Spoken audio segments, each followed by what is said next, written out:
Hello everyone, welcome back to my YouTube channel Edco classes. बच्चे, आप सब कैसे हैं?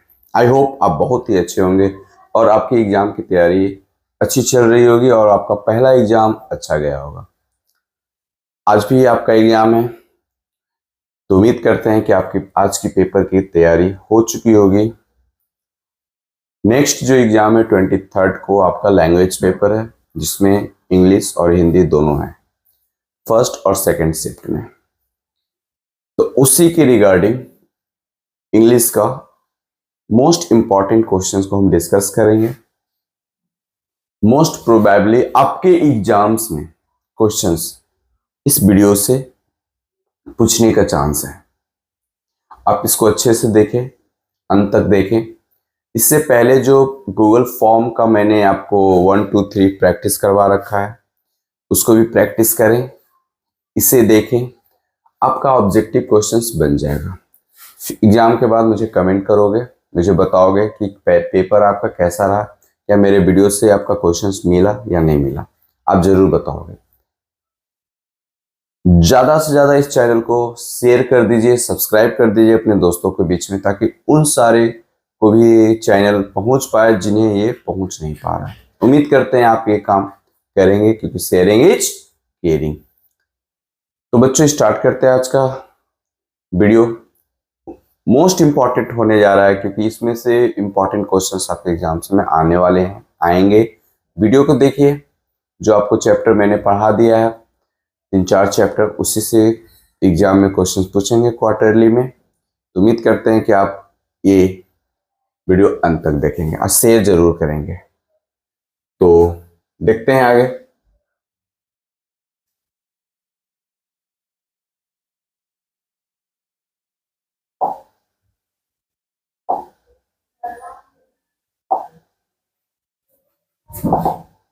प्रैक्टिस करेंगे और साथ ही साथ इस गूगल फॉर्म को हम लोग प्रैक्टिस भी करेंगे,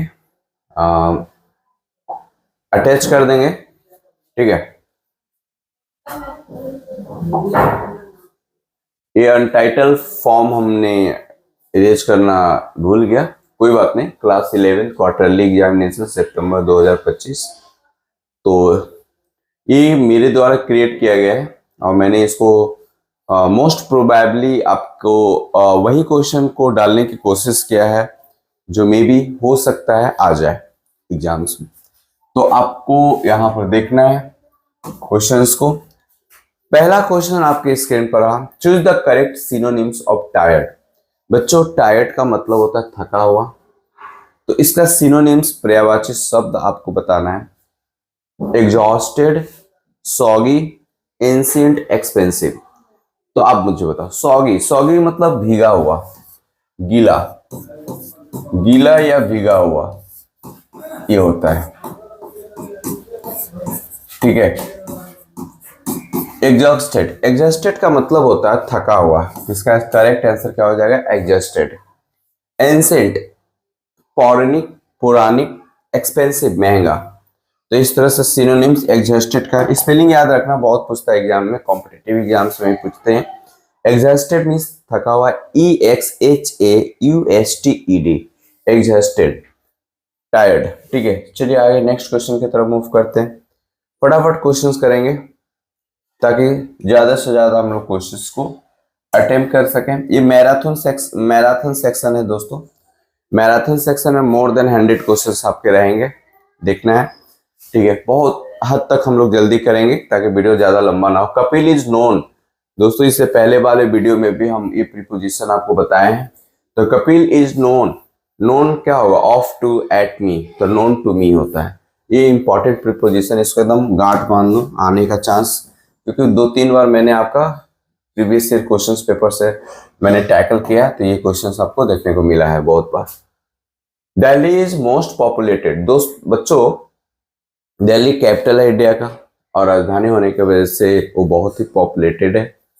तो यहां पर देखो, दिल्ली एक स्पेसिफिक दे दिया है शहर, और यहां मोस्ट भी सुपरलेटिव डिग्री है, सुपरलेटिव डिग्री है, और सुपरलेटिव डिग्री में द का प्रयोग होता है। सुपरलेटिव में क्या होता है? द आर्टिकल का प्रयोग होता है।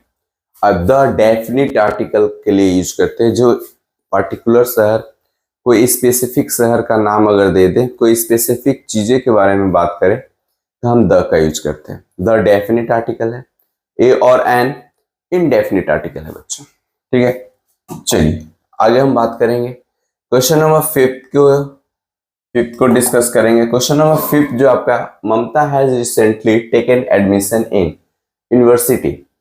देखो आर्टिकल डेफिनिट द वहां लगाओगे जहां स्पेसिफिक डेफिनिट की बात होती है, जिसको आप पहले से जानते हो।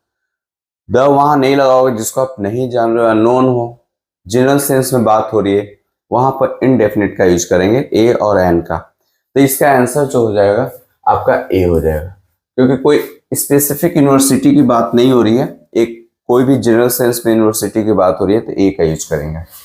क्वेश्चन नंबर नेक्स्ट आपका है fifth, choose the correct antonym of the religious.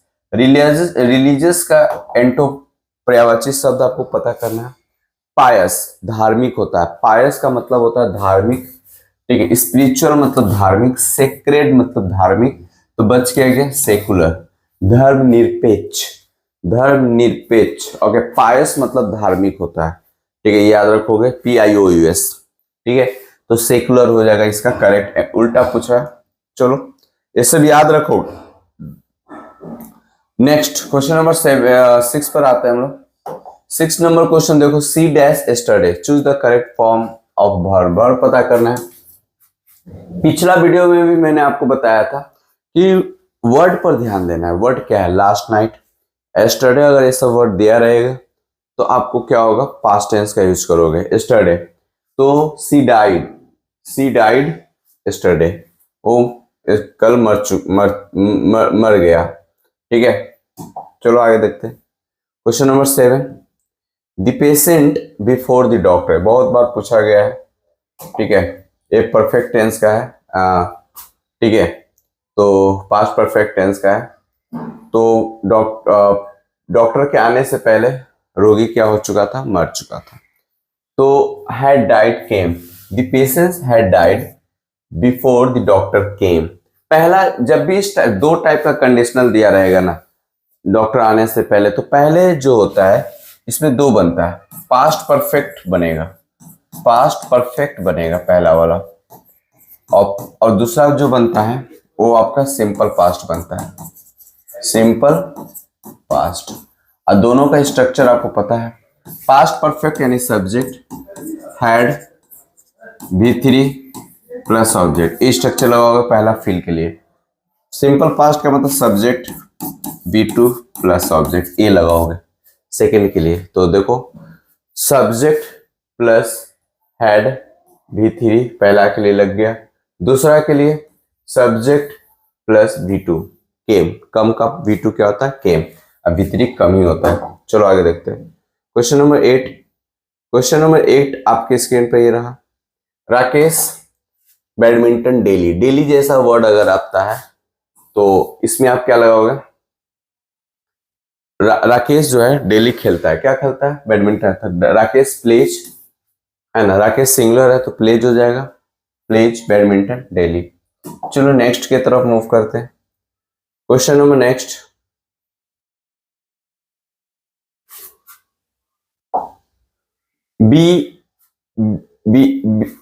beware, okay, beware these mad dogs, है ना।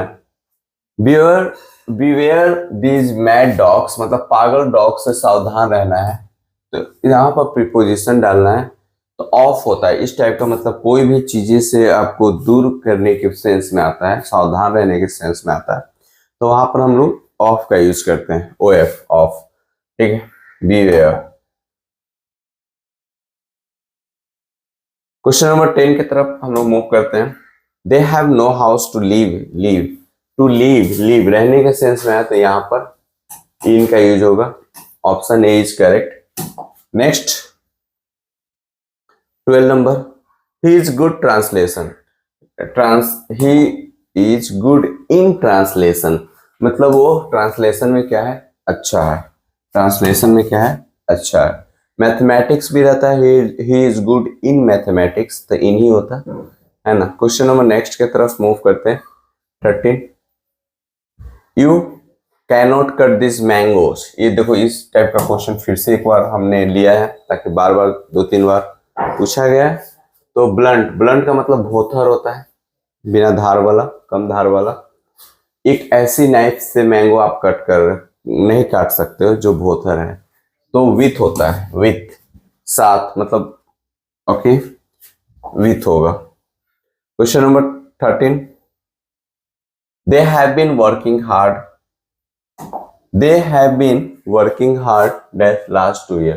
देखो यहाँ पर लास्ट 2 ईयर्स, सिर्फ 2 ईयर्स होता है ना तब 4 का यूज करते हैं, क्योंकि पीरियड ऑफ टाइम है 2 ईयर्स। कौन सा 2 ईयर्स? 2024 का, 2025 का। लेकिन यहां पर एक वर्ड आ गया है लास्ट वाला, इससे ये डेफिनिट बना दिया, ये पॉइंट कर दिया कि लास्ट 2 ईयर्स, यानी अभी जो 25 चल रहा है तो 23-24, तो यहाँ पर सिंस का यूज करेंगे। पॉइंट ऑफ टाइम के लिए सिंस का यूज करते हैं और पीरियड ऑफ टाइम के लिए फॉर का यूज करते हैं। मैंने आपको क्लास में पढ़ा रखा है, ठीक है, इसको अच्छे से आप देख लोगे। नेक्स्ट क्वेश्चन की तरफ मूव करते हैं। We shall be returning in hours time, we shall be returning in an hours time. इसका साउंड देखो, साउंड, एक्सेंट, एक्सेंट जो है आपका, एक्सेंट, एक्सेंट इसकी क्या है? और जो भी आई वाले लेट साउंड होते हैं उसमें एन का यूज करते हैं। क्या यूज करेंगे? एन का यूज। वेरी इंपॉर्टेंट, आर्टिकल का साउंड पर बहुत ज्यादा यूज होती है, साउंड के साउंड से। क्वेश्चन नंबर 16 की तरफ मूव करते हैं। 15, क्वेश्चन नंबर 15 है, ही लैक्स करेज। करेज मतलब जोश, energy. Lacks courage to speak against his father, तो क्या होगा? लैक्स अ करेज, लैक्स, ही लैक्स करेज, अ करेज, ही लैक्स अ करेज।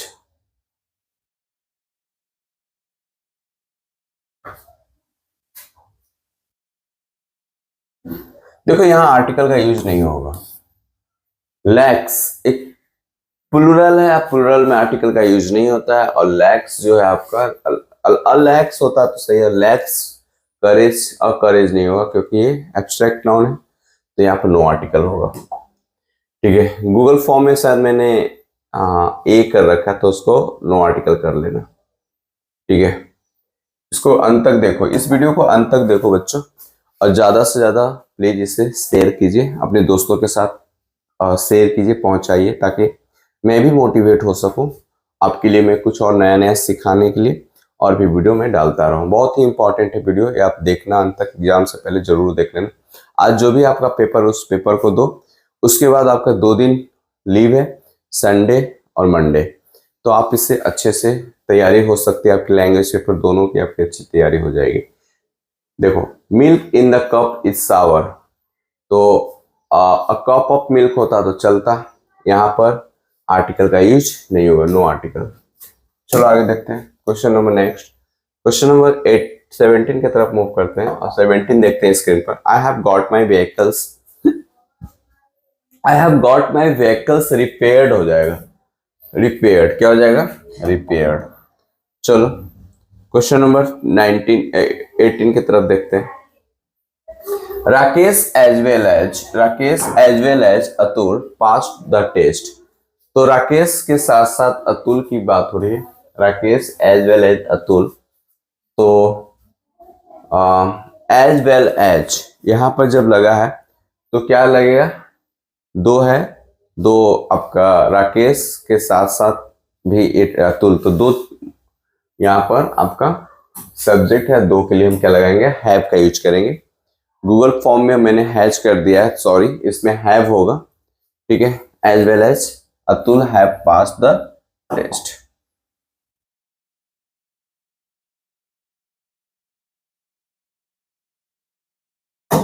Choose the correct antonyms of famous. Famous का एंटो मतलब विपर्यार्थी शब्द, पर्यायवाची शब्द आपको अपोजिट पूछना है, पर्यायवाची नहीं, विपर्यार्थी शब्द आपको पता करना है। Famous, significant, popular, unknown, great. देखो सिग्निफिकेंट बहुत महत्वपूर्ण, ग्रेट महान, पॉपुलर फेमस, तो अननोन जो होगा इसका एंटो हो जाएगा। फेमस का अननोन, बाकी सब सिनोनिम्स है फेमस में, ठीक है। अब आगे देखते हैं बोरो। बोरो मीन्स किसी से कुछ उधारी मांगना, लेना। तो इसका एंटो पूछ रहा है टेक, टेक देना,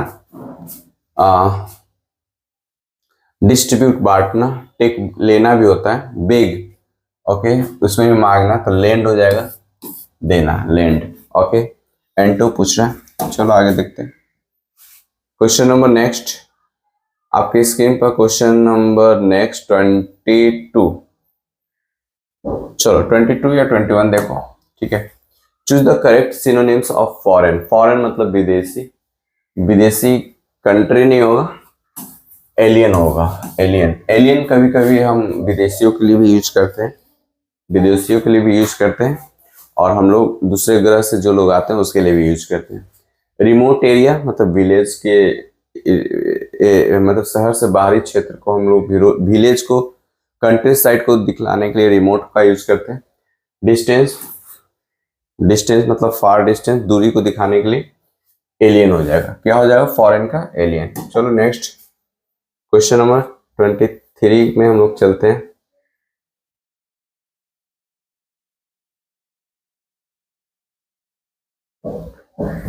चलिए ये choose the correct synonym of vacant. Vacant का सिनोनिम्स आपको पता करना है। वैकेंट मतलब खाली होता है, इसका सिनोनिम्स आपको पता करना है।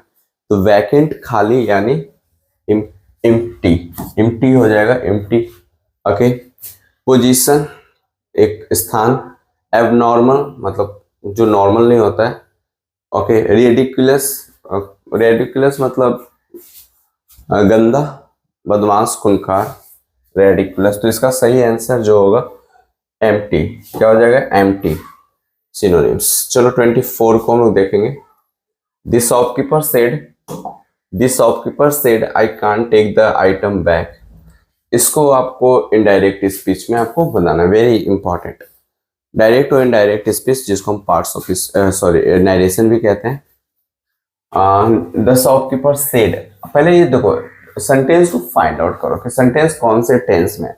मैंने इसलिए बोला है कि टेंस इंपॉर्टेंट है, टेंस बहुत इंपॉर्टेंट है। अगर आपको टेंस नहीं आती है तो आप वॉइस नहीं बना पाओगे, टेंस नहीं आते तो वर्ब नहीं फाइंड आउट कर पाओगे, टेंस नहीं आते तो नरेशन आप नहीं बना पाओगे। टेंस बहुत इंपॉर्टेंट है। तो सेंटेंस किस टेंस में ये पता करना है। तो यहाँ पर जो ये आपका सेड है ना, ये आपको हेल्प करने में, आपको सेंटेंस को पता करने में हेल्प करेगा। तो सेड जो है आपका पास्ट टेंस से, ये यानी ये सेंटेंस जो है आपका सेड पास्ट टेंस में है। The shopkeeper said, the shopkeeper said, ठीक है। तो देखो सेड जो होगा द शॉपकीपर सेड, सेड यहाँ तक तीनों में है। द शॉपकीपर सेड ये नहीं होगा, टोल्ड नहीं होगा, ठीक है। सेड टू, सेड टू लगेगा ना तब टोल्ड में। से अगर मान लेते हैं से टू रहेगा तो इसको टेल में चेंज करना। सेड टू रहेगा इसको टोल्ड में चेंज करना। से सेज टू रहेगा इसको टेल्स में चेंज करना, ठीक है। तो यहाँ पर देखो द शॉपकीपर सेड एक एलिमिनेट हो गया, 2-3 बचा है। इन्वर्टेड कॉमा को हटाकर डैट का यूज करोगे, डैट, तीनों में डैट है। उसके बाद ये first person, first person subject के अनुसार चेंज होता है। द शॉपकीपर है तो द शॉपकीपर, जनरली हम लोग मेल डोमिनेटेड है तो ही लेंगे, तो ही तीनों में। यहाँ तक क्लियर है। अब ये कैन नॉट जो है ना, कैन नॉट चेंज होगा पास्ट है, कैन नॉट है तो कुड नॉट हो जाएगा। कुड नॉट किस में है भाई साहब? तो ये एलिमिनेट हो जाएगा, ये एलिमिनेट हो जाएगा, ऑप्शन सेकंड। इस तरीके से आप क्या करोगे? नरेशन बनाओगे, ठीक है। तो could not take the item back, बाकी तो सब सही है। चलो आगे देखते हैं। Question number 25। My friend said to me do you not have faith in me. तो my friend said to me, said to आया है तो यहाँ पर do you know, not do you, मतलब यहाँ क्वेश्चन का नेचर पकड़ना है। क्या क्वेश्चन, कुछ क्वेश्चनायर है, आस्किंग कर रहा है तो आस्क लगा के बनाना। तो यहाँ देखना क्वेश्चन सेड टू है तो यहाँ पर आस्क्ड, टोल्ड खत्म हो जाएगा, क्योंकि यहाँ क्वेश्चन का नेचर क्या है? Do you know, do you not have faith in me, तो क्वेश्चन कर रहा है क्या तुम्हें मुझ में विश्वास नहीं है, ठीक है। तो यहाँ क्वेश्चन के आपके माय फ्रेंड आस्क्ड ये तीन किससे, मी। चलो अब देखो यहाँ पर पता करना है कि यहाँ डू है और यहाँ सेड है, तो डू को डिड में चेंज होगा, तो डिड, ये तो एलिमिनेट हो गया, हैव हो गया यहाँ पर, तो एलिमिनेट हो गया। और वेदर आई हैव, ये भी एलिमिनेट हो गया, तो बचा क्या, ये बचा। My friend asked me if I did not have faith in him, me किसके अकॉर्डिंग चेंज होगा, फर्स्ट पर्सन के अकॉर्डिंग, माय फ्रेंड है तो हिम हो जाएगा, ठीक है। तो मैंने बताया मेल डोमिनेटेड सोसाइटी के अकॉर्डिंग, फेथ और हैव का हैव में रहेगा, डीड को डीड में डालोगे आप, ठीक है। जब डीड आता है तो V1 आता है, हैड नहीं लगाओगे। आपका क्वेश्चन ये आ सकता है कि हैव को हैड में क्यों आपने चेंज नहीं किया, क्योंकि पास्ट टेंस में, लेकिन यहाँ डीड लग गया ना पहले, इसलिए आपका हैव में ही रहेगा। चलो आगे देखते हैं क्वेश्चन नंबर 26 की तरफ मूव करते हैं। 26, she said to her brother I was at my school, इसको बताना है, she said to her brother I was at my, तो सेड टू है तो टोल्ड हो जाएगा ना, told, she told her brother, she told सब में, डैड सब में है। अब आई पहले के अनुसार चेंज होगा तो सी हो जाएगा, सी सब में है। अब ये वॉज है तो वॉज ही रहेगा, वॉज, तो ये हट जाएगा, सी वॉज एट। अब यहाँ पर देखो दो हट गया, ये दो बचा है, तो यहाँ माई चेंज जो होगा ना इसके अकॉर्डिंग चेंज होगा, तो माई हर में चेंज हो जाएगा, तो ये हो जाएगा ऑप्शन, माई को माई में नहीं रखने दे। तो इस तरीके से नरेशन बहुत आसान है, बस आपको कैसे बदलना है ये रूल्स को आपको पता होना चाहिए, फिर आपका सारा प्रॉब्लम सॉर्ट आउट हो जाएगा। क्लियर है, आप मेरे चैनल पर बने रहो, क्लियर कर देंगे। नरेशन का एक वीडियो मैं आपको लूंगा, ठीक है, क्वेश्चंस आपको बताऊंगा, डिस्कस करूंगा। Our grandfather says to us honesty always pay its value, मेरे दादाजी कहते थे कि जो ईमानदार लोग होते हैं ना उसकी एक वैल्यू होती है, और वो वैल्यू कहीं ना कहीं कभी भी आपको दिखेगी। आप ऑनेस्ट रहो अपने लाइफ में, ऑनेस्ट इन द सेंस कि अपने लाइफ से झूठ नहीं बोलो, खुद से झूठ मत बोलो, ठीक है, हमेशा अच्छा फील करोगे।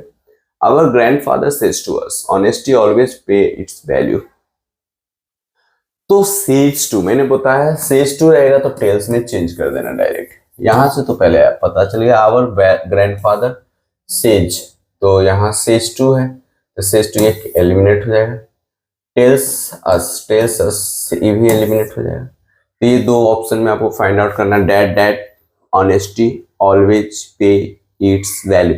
कभी भी प्रोवर्ब को आप चेंज मत करना, यूनिवर्सल ट्रूथ है, ठीक है। यूनिवर्सल ट्रूथ को जब भी जो इन्वर्टेड कॉमा का पार्ट होता है उसको आप रिपोर्टेड स्पीच कहते हैं, ठीक है, उसको आप चेंज नहीं करना। तो यहाँ पर देखो चेंज कर दिया गया, विल ऑलवेज, विल लगा दिया गया, जैसा वैसा ही लिख दो ना, तो ये हो जाएगा। Our grandfather tells us that honesty always pay its value, तो इसका आंसर हो जाएगा सेकंड। चलो आगे देखते हैं क्वेश्चन नंबर 27। क्वेश्चन नंबर 27 को हम देखते हैं।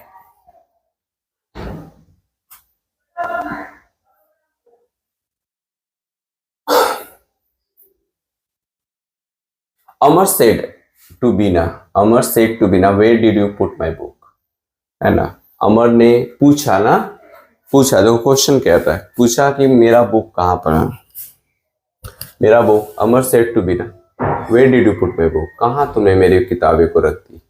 तो अमर ने आस्ट किया बीना से, ठीक है, सब में। चलो ठीक है। अब यहां पर सवाल आता है कि इफ लगाएं या वेयर लगाएं, ठीक है, तो मालूम कैसे चलेगा। तो देखो डीड है तो डीड, तो हेड वाला को एलिमिनेट करो पहले। वेयर के साथ आप डीड लगाओगे, तो वेयर के साथ डीड यहां भी है, वेयर के साथ यहाँ सी हेड लगा दिया है, तो ये भी एलिमिनेट हो जाएगा, बच गया। If where did she put Amar his book, तो देखो, where did she put his book. If where, if और वेयर दो दो आ गया है, तो यहां पर आपका क्या हो जाएगा, वेयर डिड सी, ठीक है। तो यहां पर आप लगाओगे, इफ लगाओ, पहले ऑप्शन के साथ जाओगे, सी पुट हिज बुक, पहले ऑप्शन के साथ आप जाओगे। इफ लगता है कंडीशनल के ये मतलब आपका इन्वर्टेड कॉमा हटाओगे तो इफ लगाओगे, और where did she put his book, तो ये आपका पहला क्वेश्चन आंसर हो गया। ठीक, मे भी इसका गूगल फॉर्म में मैंने सी ऑप्शन दे रखा था, फर्स्ट हो जाएगा। कभी कभी ध्यान रखना चीजों को, ठीक है ना, 2-3 गलत हो गया है। कमेंट करके बता सकते हो जो भी डाउट हो, फ्री हो आप कमेंट करने के लिए, यू हैव फ्रीडम, ओके, स्वतंत्र हो। So no, the next question की तरफ मूव करते हैं। 28, the cost of this shirts 1000 rupees each. तो ये द कॉस्ट जो है ना आपका, मतलब एक पार्टिकुलर कॉस्ट की बात हो रहा है, दिस ऑफ, तो ये जो है ना एक कलेक्टिव नाउन को शो कर रहा है, of this shirt, the cost of this shirt. तो दी कॉस्ट के अकॉर्डिंग कलेक्टिव नाउन को शो कर रहा है। कलेक्टिव नाउन में हम सिंगुलर का यूज करते हैं। शर्ट्स को देखकर आप आर मत लगा देना है, तो ईच हो जाएगा, इज 1000 रुपीज ईच, ठीक है, इज 1000 रुपीज ईच। चलिए आगे बढ़ते हैं, नेक्स्ट क्वेश्चन की तरफ देखते हैं। नेक्स्ट क्वेश्चन आपका 29, ही गेव स्मोकिंग। तो ये छोड़ने की बात हो रही है, तो इस तरह का हैबिट को आपको लिमिट करना है, छोड़ना है, तो गेव अप होता है, प्रभाव है गेव अप, मतलब आप स्मोक करना छोड़ रहे हो, गेव अप, ठीक है। चलो नेक्स्ट क्वेश्चन की तरफ मूव करते हैं। 30, सी इज हार्ड टाइम्स। तो सी इज हार्ड टाइम्स क्या हो जाएगा बताओ, going through, going for, going into, going across, क्या होना चाहिए, going through. She is going through hard times, तो इसका आंसर हो जाएगा गोइंग थ्रू। चलो next, Kabir was by a Muslim couple. Kabir nurturing की बात है, एक लड़का है जिसको मुस्लिम कपल के द्वारा, कबीर मतलब वो सेंट जो थे कबीर के दोहे, तो उनको मुस्लिम कपल ने क्या किया, पाला, तो नर्चरिंग के लिए। तो यहाँ पर हमको क्या करना है, सेंटेंस यूज करना है। कबीर वॉज ब्राउट अप एक प्रोवर्ब है, ब्राउट अप मतलब नर्चरिंग करना, brought up by a Muslim couple, तो ये आपका ब्राउट अप हो जाएगा, ठीक है। चूज द करेक्टली स्पेल्ड, गलत स्पेलिंग को ढूंढना है, ठीक है। तो क्या होगा बताओ, interfere, fair, interfere, INTER, fair, FAR, interfere, ठीक है, interfere option C is correct. Interfere, fair या फियर, INTERFER, इंटरफियर, ओके। तो ऑप्शन क्या हो जाएगा बताओ, ऑप्शन फियर, इंटरफेयर, सी हो जाएगा। चलो नेक्स्ट की तरफ मूव करते हैं। Question number 33, choose the correct spelled lieutenant. तो लेफ्टिनेंट का पता करना है, क्या होगा, LIEUTENT, लेफ्टिनेंट, LIE लेफ्टिनेंट, ये तीनों ऑप्शन नहीं होगा, LIEUTENT option A is correct, lieutenant. इसके प्रोनाउंसिएशन लेफ्टिनेंट बहुत बार एग्जाम में LIE होता है, LIEUTENT, लेफ्टिनेंट, क्या पढ़ोगे, लेफ्टिनेंट। चलो आगे देखो 34 में, चूज द करेक्ट स्पेल्ड, क्या है, चलो क्वोशिएंट भागफल की बात हो रही है, QUOTIENT, quotient, first option is correct, quotient. चलो आगे देखते हैं 35 नंबर देखें, आपका 35 क्वेश्चन नंबर यहाँ पर है, who wrote this discovery of India. चलो बुक से ये क्वेश्चन आ गया, who wrote the discovery of India, मैंने बताया था आपको पढ़ाते समय, अ प्रिजन, क्या बताया था, फर्स्ट जवाहरलाल नेहरू का, जवाहरलाल नेहरू,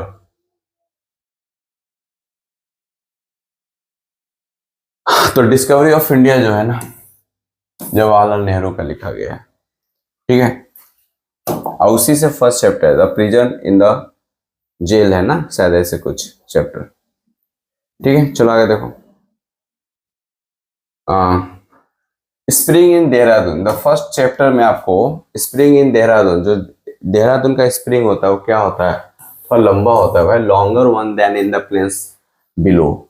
जो प्लेन एरिया होता है, ये टेक्स्ट से उठा के एकदम डायरेक्ट दे दिया गया, टेक्स्ट में आप पढ़ोगे ना तो इसमें लिखा गया है, मैंने इसको पढ़ाया है आपको, प्रिजन इन द होम या हाउस जो भी हो। चैप्टर का नाम क्या था, एक मिनट,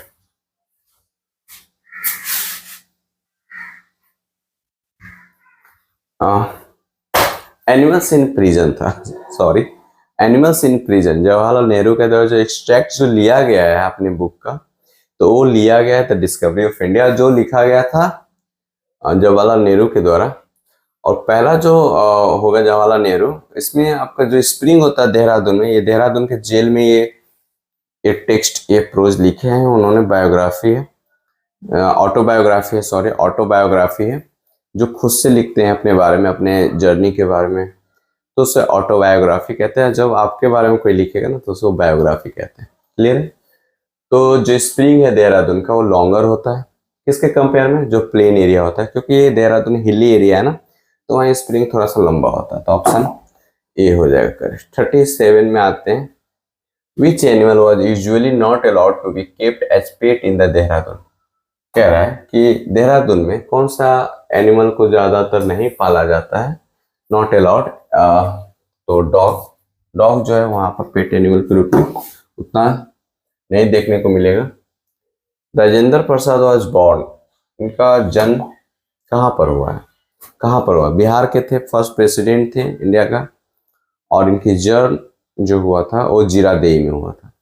कहाँ पर हुआ था, जीरादेई। चलो, राजेंद्र प्रसाद का जो, आपको मैं बता दूं, ये जो बुक है ना, आपको इसका पहला क्या करना, आपको ये बुक जो है आपका, ये पहला आप क्या करोगे, इसका जो प्रोज का जो राइटर्स और जितने टोटल आप क्या करोगे, लर्न कर लेना, ठीक है ना, क्योंकि यहाँ से 5 नंबर आपका क्वेश्चन पूछा जाएगा, कंफर्म पूछा जाएगा।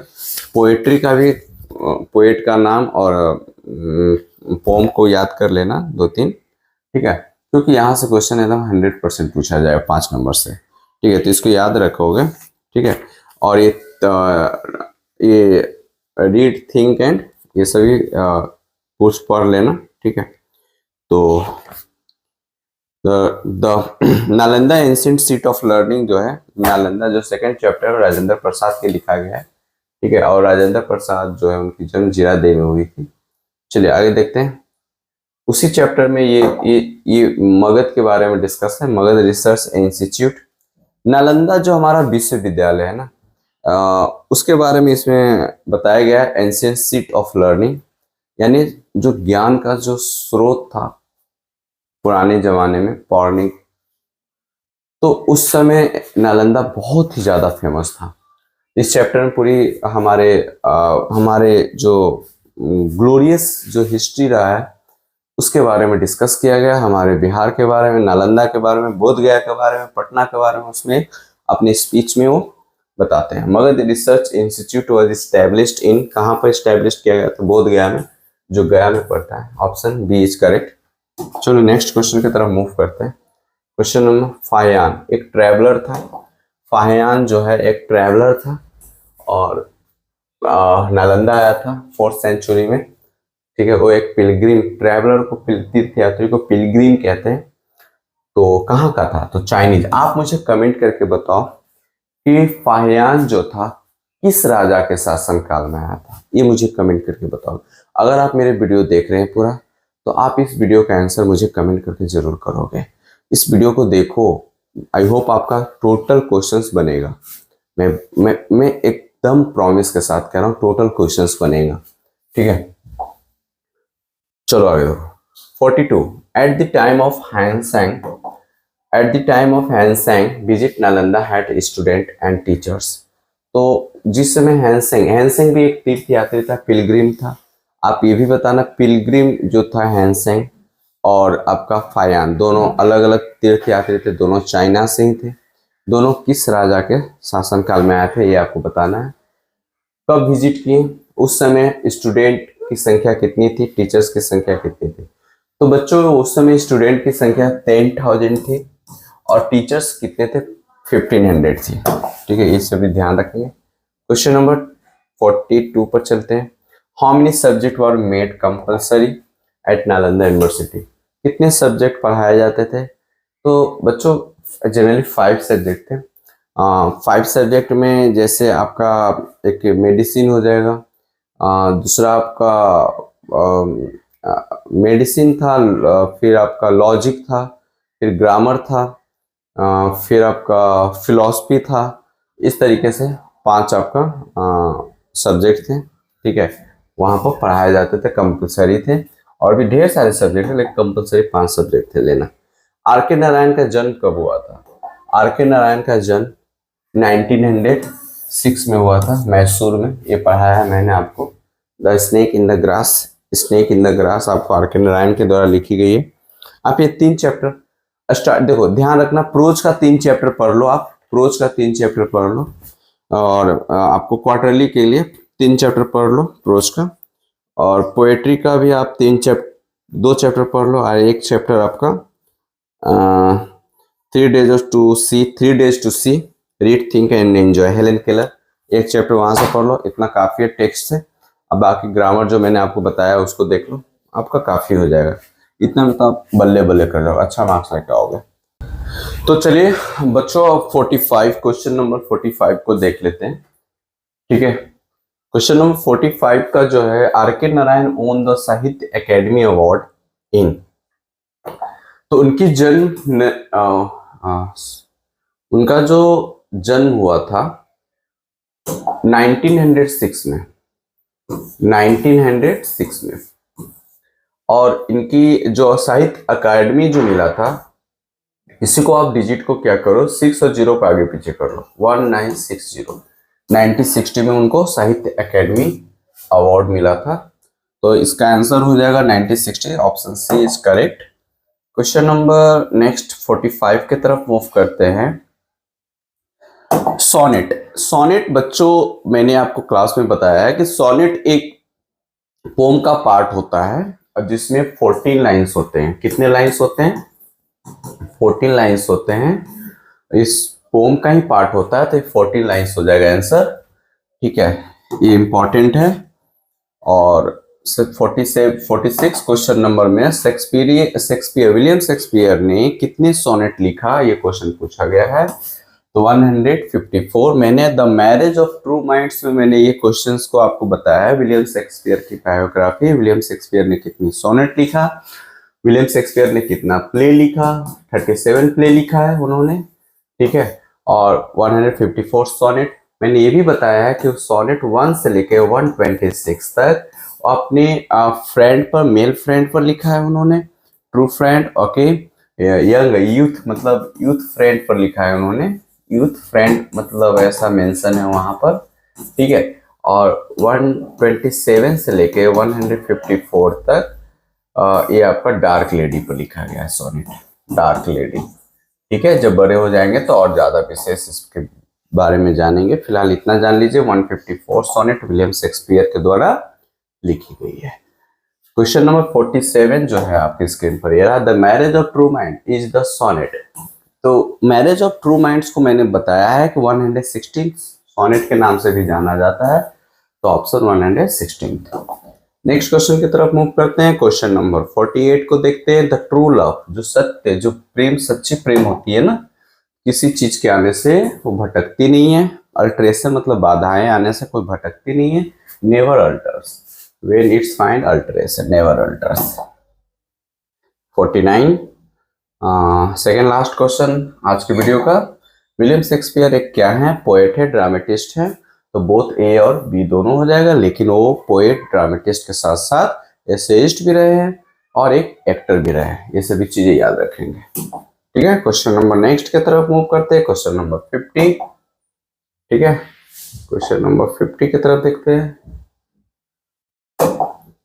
Who wrote Gitanjali, very important. Who wrote Gitanjali, तो गीतांजलि को लिखा है रविंद्रनाथ टैगोर ने। और गीतांजलि कब इसी के लिए, गीतांजलि के लिए इनको नोबेल प्राइज दिया गया था 1913 में। रविन्द्रनाथ टैगोर एक पहले ऐसे व्यक्ति इंडियन ऐसे पहले एक पर्सन थे जिन्हें नोबेल प्राइज दिया गया था।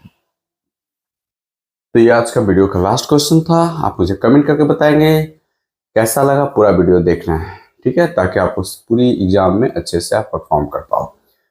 अपनी पढ़ाई जारी रखिए, कीप लर्निंग, कीप प्रैक्टिसिंग, और इस वीडियो को ज़्यादा से ज़्यादा दोस्तों के बीच में शेयर कर दीजिए, क्योंकि शेयरिंग इज केयरिंग। मिलते हैं नेक्स्ट वीडियो के साथ। जय हिंद बच्चों।